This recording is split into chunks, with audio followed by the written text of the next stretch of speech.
अच्छा देखें जी, अब नेक्स्ट है क्वेश्चन नंबर 23। इसका पार्ट सी है। क्वेश्चन की स्टेटमेंट है 23। क्वेश्चन की स्टेटमेंट है, कहते हैं find the distance between the given parallel lines. कहते हैं आपके सामने जो दो लाइनें लिखी हैं ये दोनों पैरेलल लाइंस हैं। आपने क्या करना है, you have to find the distance between them. आपने इनके दरमियान डिस्टेंस फाइंड करना है कि ये दोनों जो लाइंस हैं ये कितने डिस्टेंस में एक दूसरे से। Sketch the lines, also find an equation of the parallel line laying Midway between them. कहते हैं आपने फिर इसके बाद एक और लाइन की इक्वेशन फाइंड करनी है जो एग्जैक्टली इनके मिड में से पास कर रही होगी और इन दोनों के पैरेलल भी होगी। ठीक है, तो पहले तो इन दोनों लाइंस के दरमियान हम डिस्टेंस फाइंड कर लेते हैं ना, इनके दरमियान डिस्टेंस क्या होगा। तो हम इस तरह करेंगे, इनके दरमियान डिस्टेंस फाइंड करने के लिए कल जो मैंने आपको फॉर्मूला बताया था वो फार्मूला हम यूज कर लेंगे। और वो फार्मूला था क्या, यहाँ मैं लिख देता हूँ एक दफा फिर। वो ये था, d is equal to a x one plus B Y one plus c divided by under root a square plus b square, और ये था मॉड। जबकि इसमें x1 और y1 उस पॉइंट के कोऑर्डिनेट्स थे कि जिस पॉइंट से आपने लाइन का डिस्टेंस फाइंड करना है। ठीक है, तो अच्छा देखें, तो फिर हम इस तरह करेंगे। अभी तो हमें दो लाइनें गिवन है, इन दोनों लाइंस को हम नाम दे देते हैं, this is line number 1 and this is line number 2। हम इस तरह करते हैं कि अभी क्योंकि हमें लाइन गिवन है, हमें पॉइंट नहीं गिवन, हम इस तरह करते हैं कि इन दोनों में से किसी एक लाइन के ऊपर कोई पॉइंट हम लोकेट कर लेते हैं। ठीक है, इन दोनों में से किसी एक लाइन के ऊपर कोई पॉइंट हम लोकेट कर लेते हैं। जब किसी एक लाइन का पॉइंट हमें मिल जाएगा तो हम उस पॉइंट का दूसरी लाइन से डिस्टेंस ले लेंगे, वो इन दोनों लाइंस के दरमियान डिस्टेंस आ जाएगा। अगर समझ नहीं आई तो देखें, लेट्स सपोज ये एक लाइन है, देखें ये एक लाइन है, ये दूसरी लाइन है, ये दोनों आपस में पैरेलल हैं। अभी हमें इन दोनों लाइंस की इक्वेशन तो पता है, ये दोनों इक्वेशन है उन दोनों पैरेलल लाइंस की। उन दोनों पैरेलल लाइंस की इक्वेशन तो हमें पता है, लेकिन हमें यह नहीं पता कि इस लाइन के ऊपर जो पाए जाने वाले जो पॉइंट्स हैं उसके कोऑर्डिनेट्स के हैं, या इस लाइन के ऊपर जो पाए जाने वाले जो पॉइंट्स हैं उनके कोऑर्डिनेट्स के हैं। हम सिंपली क्या करेंगे, इस लाइन के ऊपर कोई एक पॉइंट, ये पॉइंट है, इसको लोकेट कर लेंगे, इसके कोऑर्डिनेट्स फाइंड कर लेंगे। जब इसके कोऑर्डिनेट्स आ जाएंगे तो इस वाले पॉइंट का इस दूसरी वाली लाइन के साथ डिस्टेंस फाइंड कर लेंगे, ये डिस्टेंस होगा। ठीक है, तो ये डिस्टेंस जब हम फाइंड कर लेंगे, ये डिस्टेंस सिर्फ इस पॉइंट और इस लाइन के दरमियान नहीं होगा, बल्कि इन दोनों लाइंस के दरमियान भी यही डिस्टेंस होगा। मुझे लगता है इतनी बात समझ आई है, नहीं आई? इतनी आई है तो फिर मैं आगे इसको करता हूँ। अच्छा अब जरा देखें, इस लाइन नंबर 1 के ऊपर मैं कोई पॉइंट लोकेट कर लेता हूँ। अब क्योंकि ये लाइन है, ये है, दोनों है तो लाइंस की इक्वेशंस ना, तो दोनों लाइंस हैं, और लाइन आपको पता है लाइन इनफिनिट होती है, उसकी कोई एक्सटेंट नहीं होती, उसकी कोई लिमिट नहीं होती, वो चलती चली जाती है। ठीक है, तो फिर ये लाइन जब चलती चली जाएगी तो कहीं ना कहीं तो ये जो है कट करेगी उसको, एक्स एक्सिस को। तो जब ये एक्स एक्सिस को कट करेगी, सॉरी कहीं ना कहीं वाई एक्सिस को कट करेगी, तो जब ये वाई एक्सिस को कट करेगी तो उस जगह पे एक्स कोऑर्डिनेट जो जीरो हो जाएगा। तो मैं इस तरह करता हूं कि एक्स जीरो पुट कर देता हूं इस लाइन नंबर 1 में। आप किसी एक में भी कर सकते हैं, इस चाहे तो इसमें कर दें, x equal to zero put कर दें। ठीक है, इन दोनों में से किसी एक में भी x equal to zero put कर सकते हैं, या चाहे तो y इक्वल टू जीरो भी पुट कर दें, इन दोनों में से किसी एक में। इसमें कोई याद रखने वाली बात नहीं है, चाहे तो इसमें आप x या y को जीरो पुट कर दें, चाहे तो इसमें x या y को जीरो पुट कर दें, किसी एक में भी x या y को जीरो पुट कर दें। तो मैं इस तरह करता हूँ, लाइन नंबर 1 में x को जीरो पुट कर देता हूँ। तो ये मैं कहता हूँ put x equal to zero in line number 1। तो जब लाइन नंबर 1 में x जीरो पुट करूंगा तो देखें वो क्या बनेगी, वो बनेगी 0 plus 2y minus 5 is equal to 0, या फिर बना 2y इज इक्वल टू 5, या फिर बना y इज इक्वल टू 5/2। ठीक है, देखें जब मैंने x जीरो पुट किया तो y क्या आया, 5/2। इसका मतलब है कि ये पॉइंट, इस पॉइंट को मैं नाम दे देता हूं, point 0 5/2 lies on line number 1। ठीक है, यानी लाइन नंबर 1 जो है, ये लाइन नंबर 1, इस लाइन के ऊपर पाया जाने वाला एक पॉइंट मुझे मिल गया, उसके कोऑर्डिनेट्स पता चल गया, 0 एंड 5/2। ठीक है, ये बात समझ आई, कोई नहीं आई? ये पॉइंट P जो है उस लाइन नंबर 1 के ऊपर लाई करता है। समझ आ गई सर। हाँ जी अमान। अच्छा अब मैं क्या करूंगा, अब मैं ये करूंगा कि इस पॉइंट P का डिस्टेंस इस लाइन नंबर 2 से फाइंड कर लूंगा। ठीक है, क्योंकि ये लाइन नंबर 1 थी, ये वाली, ये लाइन नंबर 1 थी, ये लाइन नंबर 2 है। तो मैंने इस लाइन नंबर 1 के ऊपर पाया जाने वाला ये वाला पॉइंट जो है इसको लोकेट कर लिया। तो अब इस पॉइंट और इस लाइन नंबर 2 के दरमियान डिस्टेंस में कैलकुलेट करूंगा। तो पॉइंट पी और लाइन नंबर 2 के दरमियान डिस्टेंस क्या होगा, देखें जरा, यहां मैं लिखता हूं distance between P and line number 2, distance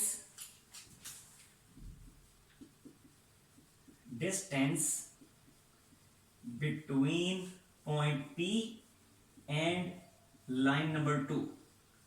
तो कैसे फाइंड करूंगा, ये फार्मूला आपके सामने लिखा हुआ है, A x one plus B Y one plus C, यानी लाइन नंबर 2 जो है इसमें मैं लिखूंगा, देखें जरा, ये मैंने लिखा 2 और x की जगह पे मैं क्या लिखूंगा, 2 के बाद x की जगह पे क्या लिखूंगा, पॉइंट p के x कोऑर्डिनेट जो कि 0 है, ठीक है। फिर आगे प्लस 4y, तो ये लिखा प्लस 4 और y की जगह, इस y की जगह क्या लिखूंगा, पॉइंट p का y कोऑर्डिनेट जो कि है 5/2, तो ये लिखा 5/2 और आगे -1 और ये आ गया whole mod and divided by a square plus b square inside the square root, यानी 2 square plus 4 square inside the square root, ये लिखा 2 square plus 4 square inside the square root, ठीक हो गया।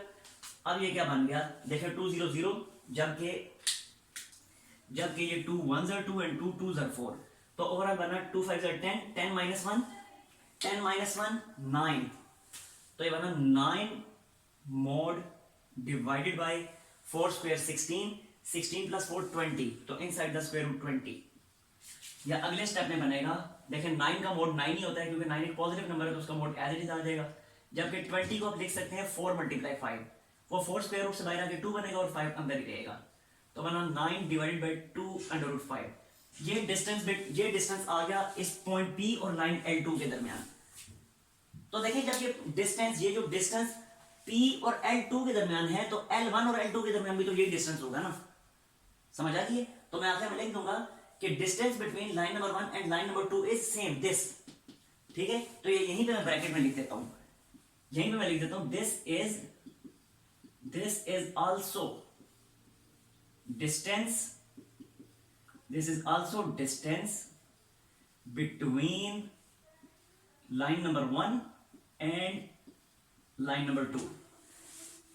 तो दोनों लाइन के दरमियान डिस्टेंस हमने फाइंड कर लिया। मुझे बताएं यहां तक कोई मसला,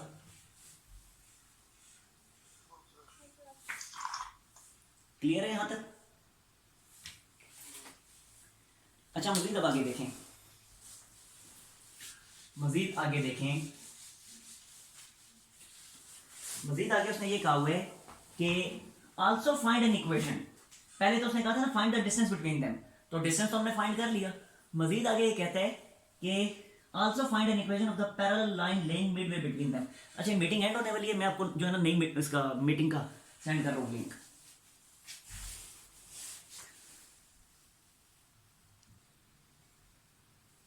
अच्छा देखें, हमने मजीद आगे क्या करना है, कहते हैं also find an equation of the parallel line laying Midway between them, कि इनके बिल्कुल मिड पॉइंट से जो लाइन गुजरती है आपने उस लाइन की इक्वेशन भी फाइंड करनी है। यानी मिसाल के तौर पे अगर ये मैं ड्रॉ करूं तो ये दो लाइंस इस तरह से थी, एक लाइन जे थी लेट सपोज और दूसरी लाइन जे थी, ये दोनों पैरेलल लाइंस थी। कहता है अब बिल्कुल इनके मिड पॉइंट से, यानी इस पॉइंट से एक और लाइन गुजरती है, ये वाला जो पॉइंट है इस पॉइंट से एक और लाइन पास करती है जो इन दोनों के पैरेलल है, होगी वो वाली भी, ये डॉटेड लाइन हमने ड्रॉ कर दी। कहता है आपने इस डॉटेड लाइन की इक्वेशन भी फाइंड करनी है। अब इस डॉटेड लाइन की इक्वेशन ये जो इनके दरमियान से पास कर रही है, इसकी अगर हमने इक्वेशन फाइंड करनी है तो डेफिनेटली हमें पॉइंट स्लोप फॉर्म यूज करनी पड़ेगी।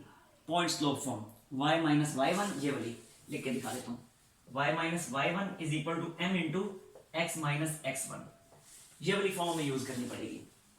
अब इस फॉर्म को यूज करने के लिए हमारे पास क्या क्या होना चाहिए, हमारे पास x1 और y1 पॉइंट्स होने चाहिए, कोऑर्डिनेट्स होने चाहिए, यानी उस पॉइंट के कोऑर्डिनेट्स होने चाहिए जिस पॉइंट से ये रिक्वायर्ड लाइन पास कर रही है, यानी ये वाला जो पॉइंट है बिल्कुल जो इनके मिड में है, इस पॉइंट के कोऑर्डिनेट्स हमारे पास होने चाहिए। साथ ही साथ हमारे पास इसी ये जो डॉटेड लाइन जो हमने फाइंड करनी है इसकी स्लोप भी हमारे पास होनी चाहिए। अब अभी तक हमारे पास इन दोनों में से कुछ भी नहीं है, ना तो हमारे पास वो पॉइंट है मिड पॉइंट है और ना ही हमारे पास इस रिक्वायर्ड लाइन की स्लोप है। ये दोनों हमें अलग अलग से फाइंड करनी पड़ेंगी। अब ये कैसे फाइंड करेंगे, तो देखें ज़रा, हम सिंपली ये करेंगे कि ये जो ब्लू लाइन है, ये जो दो ब्लू लाइंस हैं, इनमें से किसी एक लाइन की स्लोप हम फाइंड कर लेंगे, ठीक है। जो जो इस लाइन की स्लोप होगी, इस ब्लू लाइन की या इस ब्लू लाइन की, जो इनकी स्लोप होगी वही स्लोप इस ये जो रिक्वायर्ड लाइन, जो रेड लाइन है, जो डॉटेड लाइन है, इसकी भी सेम वही स्लोप होगी, क्योंकि तीनों पैरेलल है आपस में। ठीक है, तो पहले हम इस तरह करते हैं कि इस ब्लू लाइन की स्लोप फाइंड कर लेते हैं, लाइन L1 की। ये लाइन L1 जो थी, इसकी स्लोप हम फाइंड कर लेते हैं। यहाँ मैं चल लिख भी देता हूँ, ये ब्लू लाइन जो है ये L1 है और ये वाली ब्लू लाइन L2 है। तो मैं पहले L1 लाइन की स्लोप फाइंड कर लेता हूँ। अब L1 लाइन की स्लोप फाइंड करने के लिए L1 लाइन के दो पॉइंट्स मेरे पास मौजूद होने चाहिए। इनमें से एक पॉइंट तो मेरे पास मौजूद है L1 लाइन का, ये वाला पॉइंट। अब मैं इसी L1 लाइन का एक दूसरा पॉइंट भी फाइंड कर लेता हूं, ठीक है, और फिर उस पॉइंट और इस वाले पॉइंट को यूज करके L1 लाइन की स्लोप फाइंड कर लूंगा। जो L1 लाइन की स्लोप होगी वही हमारी इस रिक्वायर्ड लाइन की भी स्लोप होगी। जी स्लोप इससे नहीं हम फाइंड कर सकते स्लोप इंटरसेप्ट फॉर्म से? स्लोप इंटरसेप्ट फॉर्म से भी, एक मिनट ठहरने जरा। यस, सही कह रही हैं आप, सही कह रही हैं। स्लोप इंटरसेप्ट फॉर्म से भी हम यूज कर फाइंड कर सकते हैं इसकी स्लोप। बिल्कुल ठीक है, चलो इसी तरह फाइंड करते हैं। सही है, देखें जरा, स्लोप ऑफ लाइन L1 यहां मैं लिख देता हूं, slope of line L1 line की स्लोप। सिंपली इसको स्लोप इंटरसेप्ट फॉर्म में कन्वर्ट कर दें, तो इसके लिए 2y को दूसरी साइड पे या फिर इस तरह करें x - 5 को दूसरी साइड पे शिफ्ट कर दें, तो ये क्या बनेगा, ये बनेगा, मैं यहाँ पे साइड पे लिख रहा हूँ, स्पेस मेरे पास कम है इसलिए मैं फिर ऐसे ही लिखूंगा, 2y is equal to -x + 5। ठीक हो गया, और यहां से y क्या बना, y बन गया -1/2x + 5। ठीक हो गया, तो फिर L1 लाइन की स्लोप हमारे पास क्या आई, इसे मैं M1 का नाम दे देता हूँ। L1 लाइन की स्लोप को M1 का नाम दे देता हूँ, ये बनेगी -1/2। ठीक हो गया, तो ये जो L1 लाइन है इसकी स्लोप आ गई -1/2। तो जो रेड लाइन है, जो हमारी रिक्वायर्ड लाइन है, उसकी भी तो सेम यही स्लोप होगी। तो मैं यहां पे लिख देता हूं स्लोप ऑफ रिक्वायर्ड लाइन की जो स्लोप है वो भी, जाहिर सी बात है, अगर इसकी स्लोप M1 है तो और स्लोप सेम है, तो इस रिक्वायर्ड लाइन की स्लोप को भी फिर M1 का नाम देना पड़ेगा, और ये है -1/2। ठीक हो गया, तो ये हमारे पास रिक्वायर्ड लाइन की स्लोप आ गई -1/2। अब हमारे पास वो पॉइंट भी होना चाहिए कि जिस पॉइंट से ये रिक्वायर्ड लाइन पास करती है, यानी ये वाला पॉइंट जो इन दोनों लाइनों के बिल्कुल मिड में मौजूद है। ठीक है, अब ये पॉइंट हम कैसे फाइंड कर सकते हैं, हम ऐसे करेंगे कि L1 लाइन के ऊपर मौजूद जो पॉइंट है, पॉइंट P, वो तो हमने फाइंड कर लिया। ठीक हो गया, अब इसी तरह L2 लाइन के ऊपर भी कोई हम पॉइंट लोकेट करेंगे और फिर उन दोनों, इस पॉइंट और L2 लाइन के पॉइंट के ऊपर मिड पॉइंट फार्मूला अप्लाई कर देंगे, तो ये हमारा एग्जैक्टली मिड पॉइंट आ जाएगा। ठीक हो गया, तो अब मैं इस तरह करता हूं कि L2 लाइन का कोई पॉइंट लोकेट कर लेता हूं, तो सेम यही वाली टेक्निक यूज करूंगा, जो L1 लाइन के पॉइंट को फाइंड करने के लिए मैंने यूज की थी। ठीक है, तो इसी तरह L2 लाइन के ऊपर भी x0 पुट कर दूंगा, x0 या y0 जैसे आपका दिल चाहता है। तो मैं लिख देता हूं पुट x = 0 इन L2, पुट x = 0 इन लाइन नंबर 2। तो देखें जरा, x = 0 जब पुट करूंगा L2 में, तो फिर वो क्या बनेगा, वो बनेगा, देखें जरा, ये 2x जो है, x की जगह जब 0 होगा तो सिंपली 2 बन जाएगा, +4y -1 = 0, और यहां से -1 उधर शिफ्ट होगा, 4 आगे डिवाइड होगा, तो y की वैल्यू आ जाएगी 1/4। ठीक है, तो L2 लाइन के ऊपर जो पॉइंट मिला वो क्या मिला, वो मिला 0 1/4। तो मैं लिख देता हूं पॉइंट Q, P पहले नाम दे चुका हूं, अब Q का नाम दूंगा, point Q 0 1/4 lies on line number 2। ठीक हो गया, यानी अगर ये पॉइंट लाइन नंबर 1 के ऊपर अगर ये पॉइंट P था, लेट्स सपोज ये पॉइंट P था, तो अब जो है लाइन नंबर 2 के ऊपर इस जगह पे कहीं पॉइंट Q आया, इस जगह पे। ठीक है, दिस इज पॉइंट Q, ये पॉइंट P था और वो पॉइंट Q है। अब इस पॉइंट P और पॉइंट Q के ऊपर अगर मैं मिड पॉइंट फार्मूला अप्लाई करूं तो एग्जैक्टली मिड पॉइंट आ जाएगा इनके दरमियान वाला। ठीक है, तो applying mid point formula on point P and point Q, तो सिंपली मैं ये लिख देता हूं mid point of PQ, mid point of P Q, P Q का मिड पॉइंट, और वो सिंपली क्या होगा जरा देखें, वो होगा 0 प्लस 0 डिवाइडेड बाई 2 यानी 0, ठीक हो गया। And 5/2 plus 5/2 plus 1/4 divided by 2, 5/2 plus 1/4 divided by 2, ठीक हो गया। और अब मैं इसको कैलकुलेट करके यहां पे लिखता हूं, स्पेस क्योंकि नहीं है मेरे पास तो मैं किसी रजिस्टर पे इसको कैलकुलेट करके डायरेक्टली अगर मैं यहां पे लिख देता हूं तो ये बनेगा जी 5 2 10, 10 plus 1 divided by 4 divided by 2 यानी 11/8, यानी बना 0 एंड 11/8, ठीक है। तो ये बनेगा 0 11/8। अब यहाँ पे स्पेस ही मेरे पास नहीं है, मैं लिखूंगा, ये लिख देता हूँ 0 एंड 11/8। तो ये वो पॉइंट है, ये वो पॉइंट है जो एग्जैक्टली इनके मिड में है, ये वाला जो पॉइंट है, ठीक है। तो ऐसे करना, मैं फिलहाल इसको यहाँ पे नहीं लिखता, ये मैं यहाँ से मिटा देता हूँ। आप इसका लें स्क्रीनशॉट, फिर मैं यहाँ से मिटा के फिर इधर स्टार्ट करता हूँ, जल्दी करें।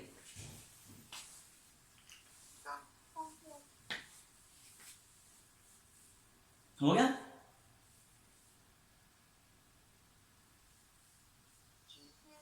अच्छा,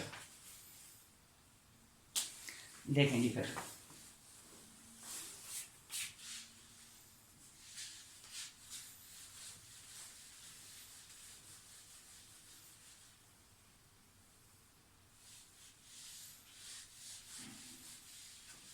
तो मैं लिख देता हूं mid point of P Q, क्या आया था? Mid point of P Q, mid point of P Q, यह आया था 0 एंड 11/8, ठीक हो गया। अच्छा, अब मेरे पास पॉइंट भी आ गया ये वाला, और इस लाइन की स्लोप भी आ गई। बस अब डायरेक्टली मैं अप्लाई कर रहा हूं इस पे स्लोप इंटरसेप्ट फॉर्म। तो मैं लिखता हूं equation of required line, equation of required line is, वो क्या बनेगी? वो बन जाएगी y minus y1 is equal to m into x minus x1, और स्लोप को यहाँ पे मैंने m1 का नाम दे रखा था, तो यहाँ पे m1 ही लिख देता हूँ। फिर अब मैं यहाँ पे वैल्यूज पुट कर देता हूँ, तो ये बनेगा y माइनस y1 की क्या वैल्यू आई है? 11/8, तो ये लिख दिया जी 11/8 इज इक्वल टू m1 की वैल्यू क्या आई थी? -1/2 थी, और x माइनस x1 की वैल्यू है 0, ठीक हो गया। अब ये बन जाएगा 8y माइनस 11 डिवाइडेड बाई 8, और ये बन जाएगा -x/2, और ये 2 1s are 2 and 2 4s are 8, और सिंप्लीफिकेशन के बाद ये बन जाएगा फिर 8y minus 11 is equal to -4x, ठीक है। और -4x को इधर ही शिफ्ट करें तो बनेगा 4x plus 8y minus 11 is equal to 0। This is our required line.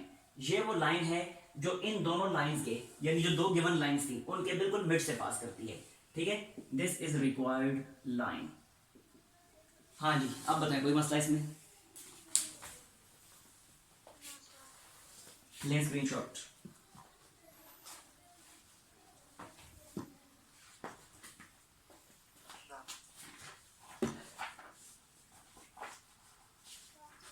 अच्छा,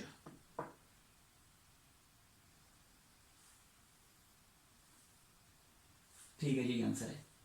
बुक में आंसर इस फॉर्म में दिया है x प्लस 2y माइनस 11/4, लेकिन जब उसको सिंप्लीफाई करेंगे, फ्रैक्शन रिमूव करेंगे, तो यही बनेगा जो सामने लिखा हुआ है, ठीक है। तो ये आपकी थी एक्सरसाइज 4.3।